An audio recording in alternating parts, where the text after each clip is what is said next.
Alléluia. Vous avez su votre émission préférée. Il y a certaines choses, j'aimerais que nous apprenions pour que ça nous serve des leçons avec nos parcours avec Dieu, étant fidèles chrétiens, étant bishop, révérend, docteur, apôtre, évangéliste, pasteur. Il y a des leçons que j'aimerais que nous apprenions et que nous arrivons à faire des distinctions dans nos parcours avec Dieu, mais aussi avec les brebis que nous dirigeons et la grâce que Dieu nous a offerte. Les leçons à prendre et la confrontation des Israélites et des Cananéens. Les confrontations des Israélites et les Cananéens. Lorsque Dieu a appelé Abraham, il a appelé de sa terre natale en lui dit de venir à la terre qu'il lui a promis, qui est Canaan. Et Abraham, lorsqu'il était arrivé dans cette terre, Canaan, on appelle ça Mésopotamie, Abraham était un berger. Quand nous lisons Genèse chapitre 13, verset 7, il nous fait comprendre qu'Abraham était berger. Et son neveu Lot aussi était berger. Et les deux habitaient à Cana. Et les animaux se frottaient. Donc, ce qui a permis la séparation. Abraham était un berger. Ce qui fait que son fils Isaac aussi était un berger. On voit dans Genèse chapitre 26, verset 30, qui nous fait comprendre durant la crise, il y avait ces bergers et les bergers de Guéra, les Philistins, qui disputaient de l'eau parce que le temps était difficile à ce temps. On voit aussi Jacob, qui était aussi un berger, lorsque même il était chez son oncle Laban, il était un berger. Le berger. C'est ce que Dieu les avait appelés, il avait en main. Mais un temps donné, la situation était changée. Lorsque le peuple, en quittant l'Égypte, appelait les autres, et qui sont venus à Cana, la terre où Dieu les a donnés, et il les avait dit à Deutéronome, c'est de chasser le peuple, et que le peuple n'ait pas pu chasser. Les Cananéens étaient des paysans. C'est des gens des récoltes. C'est des gens qui sèment, ils font des travaux de terre. C'est la terre qui faisait. Donc, lorsque le peuple d'Israël était arrivé, où ils cohabitaient ensemble, ils ont pu adopter cette nouvelle culture. Travailler au sol, comme les Cananéens aussi faisaient. Mais bien avant ça, Genèse 26, verset 13, nous fait comprendre que avant bien même qu'ils aient un exode, Isaac sémait la terre et il recueillait dans l'année là au centuple. Donc, des bergers adoptaient notre culture qui est travail à la terre, le sol. C'est très important, j'aimerais que nous comprenions, et que notre environnement nous factionne d'une manière positive ou négative. Quoi que nous faisons, notre environnement et la cohabitation nous fascinent. Mais ce qui est important est que nous ne devons pas perdre le repère que Dieu a donné pour nous. Mais c'est pourquoi j'ai dit que c'est très important pour toi et moi de connaître cette histoire ou cet récit ou cet acte biblique pour permettre que toi et moi, on voit à ne pas faire de fausses routes. Isaac semait la terre. À un moment donné, dans Deutéronome 7, verset 1, il nous dit ceci. Dieu a averti le peuple en disant par Moïse, lorsque tu auras fait rentrer dans le pays, donc tu avais prendre en possession, qui chassera devant toi beaucoup de nations, les Cananéens, les Guézariens, les Ammoniens, les Périsiens, tous ces peuples-là est constitué au Canaan. Fait chasser ces gens-là. Mais dans le livre de Juges, nous fait comprendre que dès le moment où ils sont arrivés sur la terre, promis, après la mort de Josué, le peuple n'a pas pu chasser les Cananéens.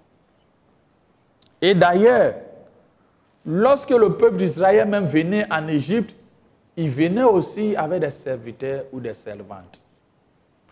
Mais à la terre promis où Dieu les a donnés, dans Juge 1, ils n'ont pas pu chasser ce peuple-là. Donc, ils se sont cohabités ensemble.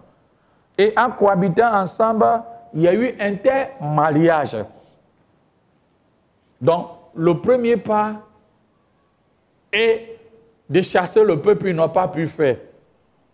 Mais ils ont cohabité ensemble et adopté la coutume du travail au sol.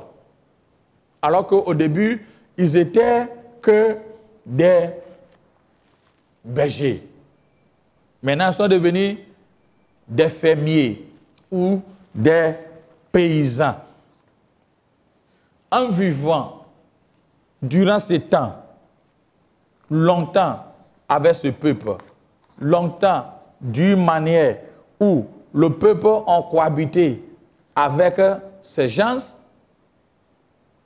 Moïse les avait donné des avertissements aux Israélites à ne point adopter les idoles de Canaan, mais à ne pas aussi donner leurs filles à leurs fils, et ne prend pas à leurs filles pour leurs fils au mariage. Dans Deutéronome 9, verset 3. Aussi, cette interdiction était là, dans Exode 34, Genèse 24, Josué 23, verset 12. Dieu donnait ces interdictions et ces avertissements à ce peuple-là, à ne pas cohabiter. Mais ce qui est important est ceci. Quand Dieu a appelé le peuple, vous étiez des bergers. Maintenant, vous êtes adoptés le travail à la terre, au sol. Et c'est un travail où les Cananéens faisaient. Mais parce qu'ils ont cohabité, ils doivent adopter ou connaître des techniques de d'autres cultures. C'est pas mal, mais avec cette culture, les Cananéens avec les dieux, et on appelait Baal. Et Baal a son propre nom, c'est le dieu des Cananéens. Et c'est le dieu d'orage et des pluies. C'est le Dieu qui leur permet, à chaque moment, ils font la terre et leur culture, ils arrivent à voir ce que je peux dire, la pluie. Ils comptent sur ces dieux pour avoir la pluie. Donc, ils vivaient ensemble. À tout moment, les Cananéens, ils appellent leur Dieu. Quel Dieu? Baal.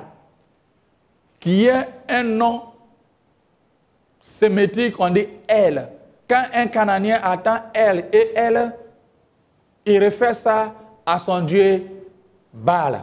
C'est comme nous on dit Dieu. Si un féticheur est là, il refait ça à son fétiche. Nous référons ça à notre Créateur.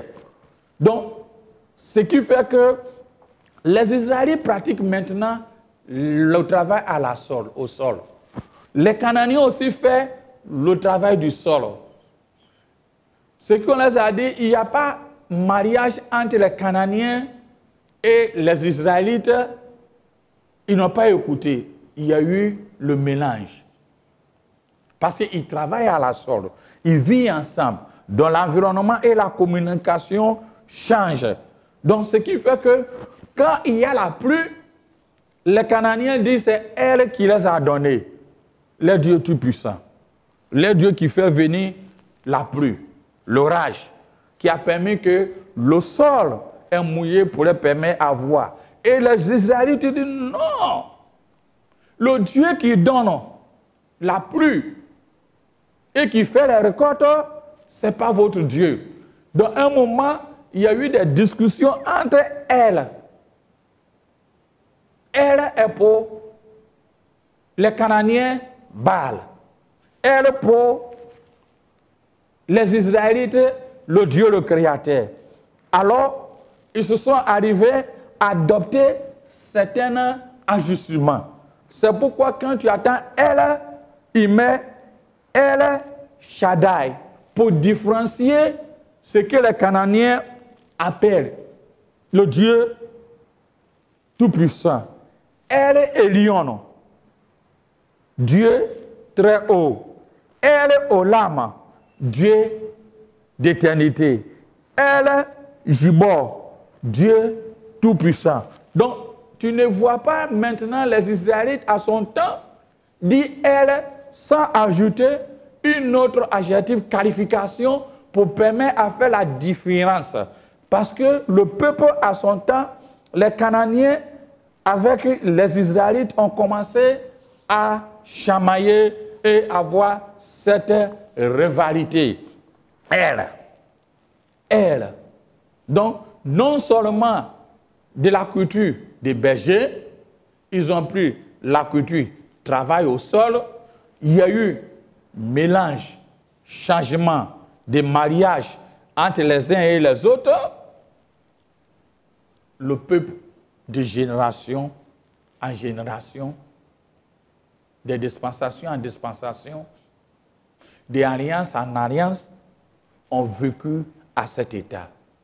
Et lorsque Dieu a appelé à David dans 2 Samuel chapitre 5, verset 1 à 10, qu'il prendrait la place du roi Saül parce que le roi Saül l'a désobéi. Donc, à travers sa vie, que le Messie va venir. Et lorsque David était moins comme roi, ce n'est pas à ce moment-là qu'il a pris le trône. Il y a eu des processus. Que je peux dire le chronos et le kairos. Mais après la mort de Saül, David, que la promesse de Dieu dit, c'est lui, il a donné Israël, n'a pas pu apprendre Jérusalem. Il est resté à Hébron pendant 7 ans et demi comme roi. Dans 2 Samuel 5, 1 à 10. C'est après la mort que les autres Juifs, Israélites sont venus. Je vais lire 1 à 10 en disant ceci. Toutes les tribus viennent auprès de David à Hébron et dit, voici, nous sommes tes os et ta chair. Autrefois déjà, lorsque Saül était notre roi, c'était à toi qui conduisais et qui ramenait Israël. L'Éternel t'a dit, tu paraîtras mon peuple Israël et tu seras le chef d'Israël. Ainsi, tous les Israélites, tous les anciens Israël viennent auprès à Hébron et le roi David fit alliance avec eux à Hébron devant l'Éternel. Et oint David pour roi sur Israël.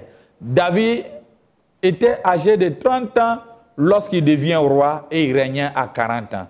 À Hébron, il régnait sur Juda 7 ans et 6 mois à Juda. À Jérusalem, il régnait 33 ans sur tout Israël et Juda.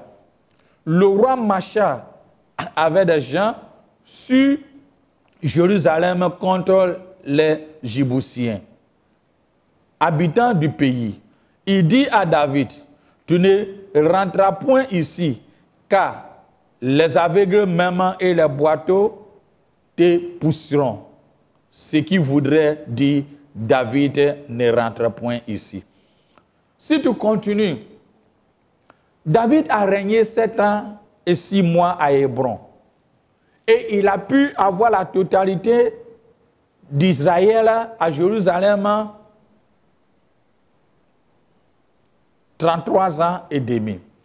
Mais à Jérusalem, il y avait les Jébusiens, une partie des Cananéens qui étaient là. Alors, il fallait quoi? David de conquérir ce peuple-là.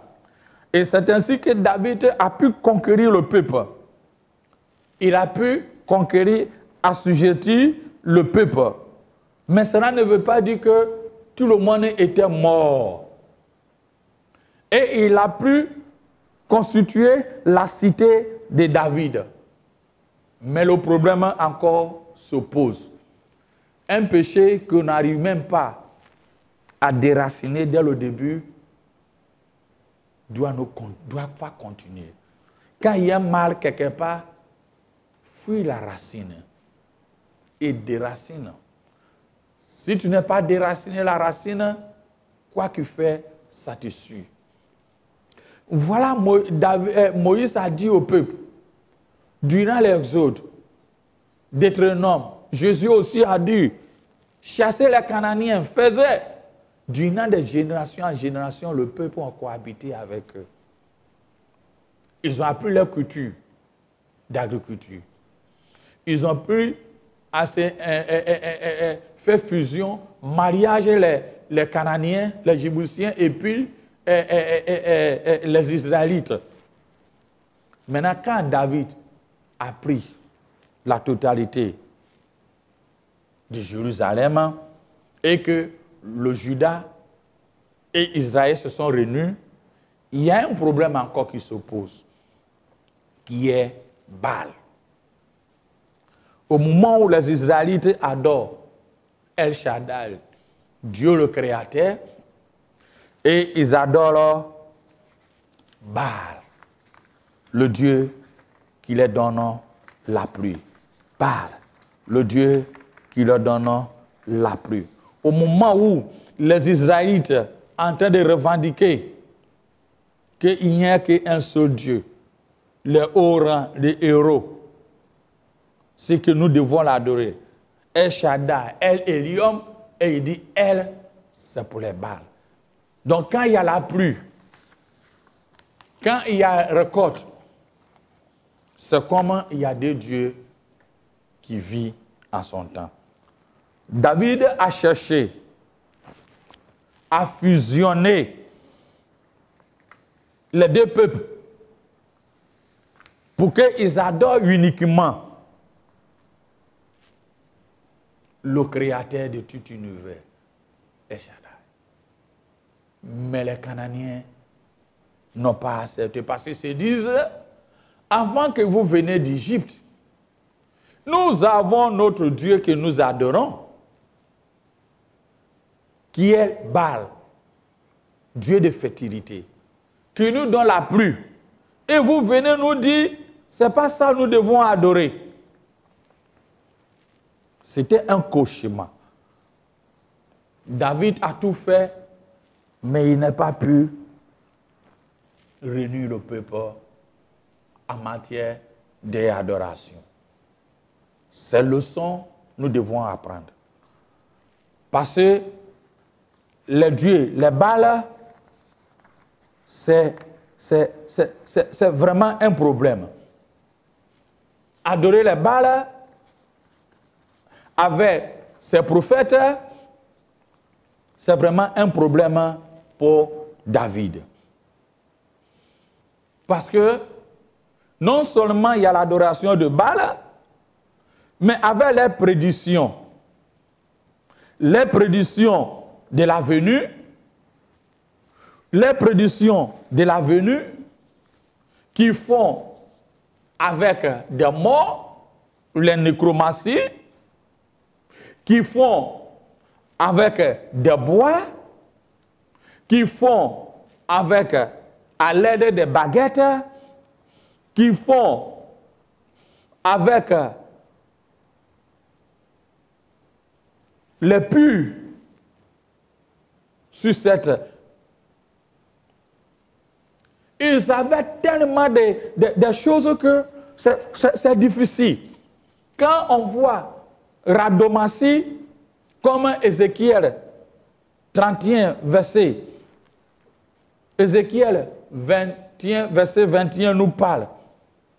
Radomassie, les Cananéens ont des bois comme des cannes qui leur permet à faire la consultation.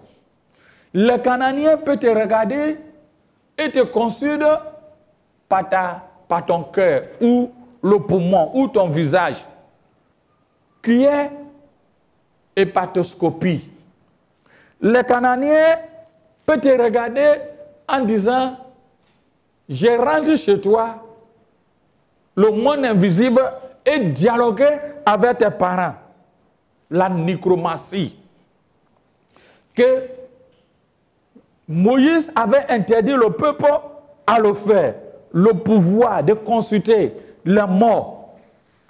Il y avait aussi les hydromaties, qui est toutes sortes de prédictions sans de l'eau, avec de l'eau. Il prend l'eau, d'autres font des puits, d'autres font des fontaines, d'autres prennent l'huile et ils mélangent.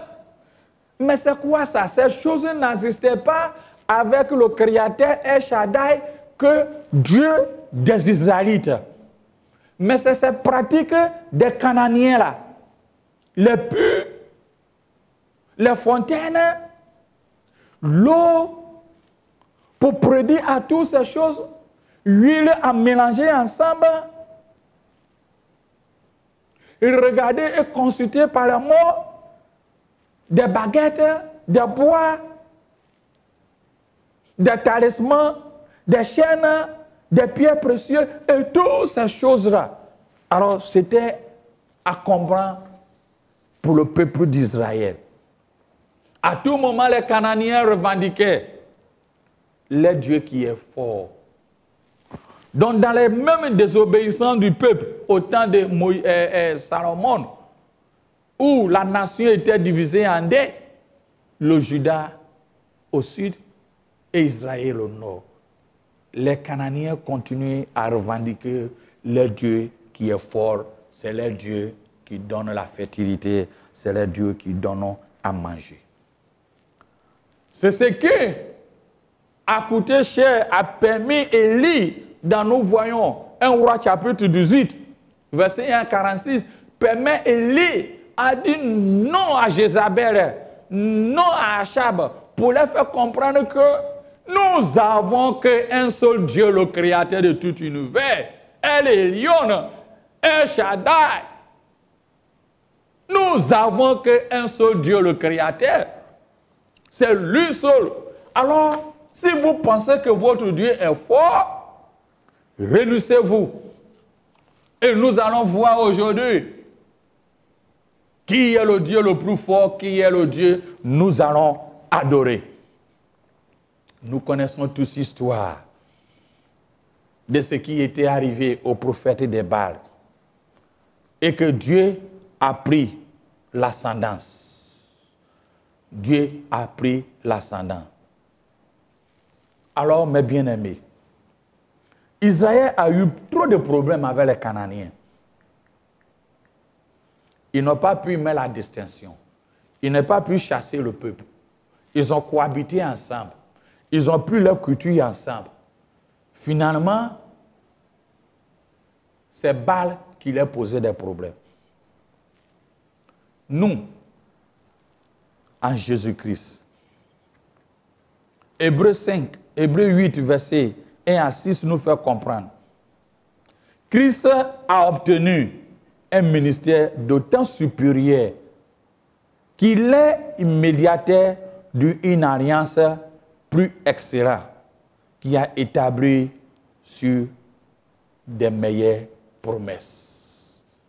Dans Matthieu 9, verset 16 à 17, dit ceci.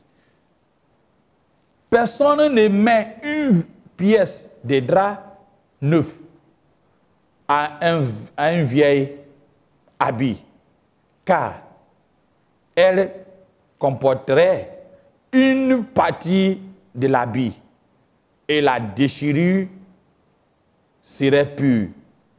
On ne met point plus du vin nouveau dans des vieilles outres. Autrement, les outres rompent et le vin se rempart. Et les autres sont perdus. Mais on ne met le vin nouveau dans des outres neufs. Et le vin et les outres se conservent. Pourquoi, dans cette nouvelle alliance qui est supérieure, l'Église ne prend pas conscience? Mais nous continuons à chercher, à faire l'amalgame avec les dieux des Cananéens, des pratiques cananéennes, de l'eau, du bois, des talismans, des baguettes. Et tout ce que nous pouvons associer avec Jésus-Christ, on le fait. Alors que dès l'Égypte, jusqu'à la sortie, le peuple, dans des différentes dispensations et alliances que Christ a mis, Dieu a mis en place, le peuple a failli. Il fallait que Jésus vienne. C'est à ce moment-là, on s'en va ramasser ce qui est déjà caduc, mourir, pourriture, qui n'en voit rien. Peuple de Dieu, ouvre vos yeux. N'adore pas les Baals. Je ne peux pas vous choquer, mais je veux vous dire, tout ce qui prend l'eau, l'huile, les bois, les sels, comme on appelle, le sel, les fontaines, toutes ces choses-là sont idolâtries pures et cananéennes. Il ne faut pas laver avec des choses qui changent ton caractère et ton esprit. Les mêmes confrontations que les Israélites n'ont pas pu gérer durant plus de 5 dispensations. 5 dispensations, je veux dire, avec 6 alliances différentes, ils n'ont pas pu gérer jusqu'à ce que Christ vienne nous donner une nouvelle promesse. À ce moment-là, on court vers les Cananéens et chercher ce qui n'existait pas. Chercher ce qui n'est pas bon. Chercher ce qui est hors et caduc. Vous adorez l'idolâtrie. Vous adorez les Baals. L'eau, c'est les Cananéens. L'huile, c'est les Cananéens. Les baguettes, c'est les Cananéens. L'eau mélangée, l'huile, c'est les Cananéens. Lit la venue des gens par le cœur, par les visages, c'est les Cananéens. Rentrer, comme on peut dire, je rentre dans le monde spirituel et je parle avec tes ancêtres. Nécromancie, c'est les Cananéens. Sortez au milieu d'eux. Sortez au milieu d'eux des cultes cananéens et reviens à une alliance meilleure, plus excellente que Jésus a établie pour toi et moi. Toi qui m'écoutes, sors au milieu d'eux et que nous revenons avec cette nouvelle alliance. Et nous cherchons Christ, le Sauveur. Et s'éloigner à d'autres choses attachées à le Christ Sauveur, le Rédempteur. Tout ce qu'on ajoute à Christ Sauveur, c'est des Cananéens.